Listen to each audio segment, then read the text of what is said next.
साड्या चुगल्या करतात त्याच्या बाबतीत. म्हणून सांगायचं किती नाव ठेवायचंय ठेवू द्या मला, किती बोलायचंय बोलू द्या मला. आपल्या लेकराची गल्ली जर भांडणं झाली तर लेकरू लेकराला जर मारलं तर लेकरू म्हणतंय की माझ्या आईला नाव सांगतो तुझं.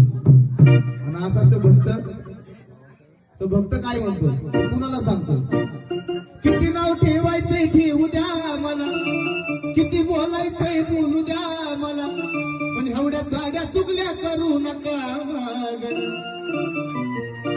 जेव्हा मी येरमाळ्याला जाईन, जेव्हा मी येरमाळ्याला